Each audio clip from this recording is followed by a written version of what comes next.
Penyesalan terbesar Natalie Holzer yang membuat Irfan Hakim teranyuh. Natalie Holzer mengungkap penyesalan terbesarnya kepada Irfan Hakim. Irfan Hakim yang saat itu menjadi host mengorek soal hal penting bagi Natalie Holzer. Sebaliknya, Natalie justru mengungkap soal penyesalan dalam hidupnya kepada Irfan Hakim. Hal itu lantas membuat Irfan Hakim teranyuh pada pengalaman terberat dalam hidup Natalie. Penyanyi Natalie Holzer mengaku menyesal setelah kepergian sang ibu.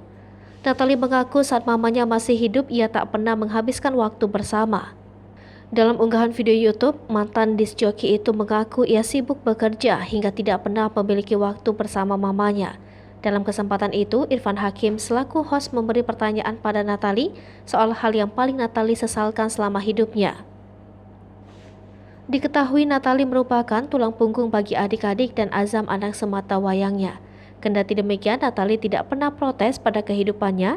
Ia mengaku ikhlas atas apa yang menimpanya. Natalie mengaku Azam dan semua yang menyayanginya adalah alasan membuatnya kuat selama ini. Dalam video tersebut, Natalie sempat berpesan pada adik-adiknya untuk selalu menyayangi Azam.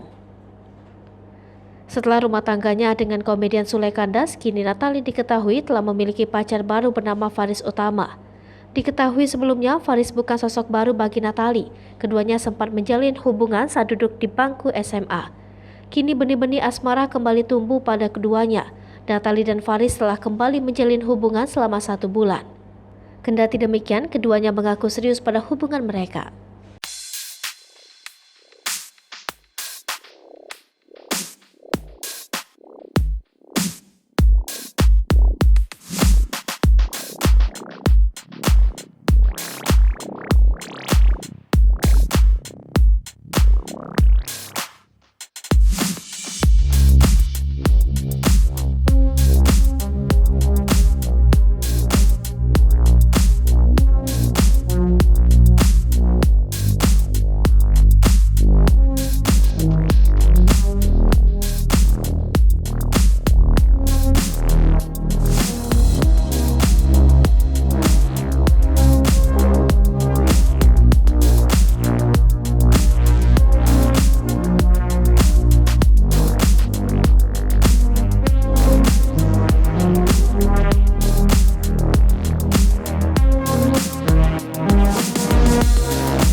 Hai pemirsa Sri Popo TV, jangan lupa komen, like, dan subscribe, serta tonton terus berita-berita terupdate lainnya ya.